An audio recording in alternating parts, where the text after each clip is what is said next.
నమో నారసింహ గోవింద గోవింద అంటూ కదిరి శ్రీ లక్ష్మీ నరసింహస్వామి క్షేత్రం ప్రతిధ్వనిస్తోంది. వేద పండితుల వేద మంత్రాలు, ప్రబంధ పారాయణాలతో శ్రీ సత్యసాయి జిల్లా కదిరిలో లక్ష్మీ నరసింహస్వామి బ్రహ్మోత్సవాలు జరుగుతున్నాయి. బ్రహ్మోత్సవాల్లో ప్రధాన ఘట్టమైన బ్రహ్మరథోత్సవం వేడుక కనులారా వీక్షించడానికి తెలుగు రాష్ట్రాల నుండే కాకుండా కర్ణాటక, తమిళనాడు రాష్ట్రాల నుండి లక్షలాదిగా భక్తులు తరలివచ్చారు. దేశంలోని అతిపెద్ద మూడవ రథంగా కదిరి రథోత్సవానికి పేరుంది.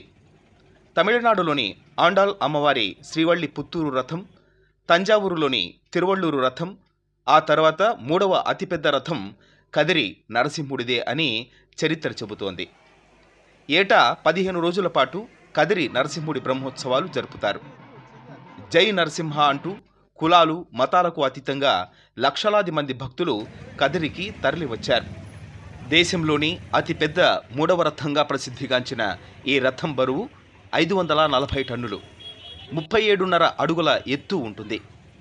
120 ఏళ్ల క్రితం ఈ రథాన్ని తయారు చేసినట్లు చరిత్ర చెబుతోంది.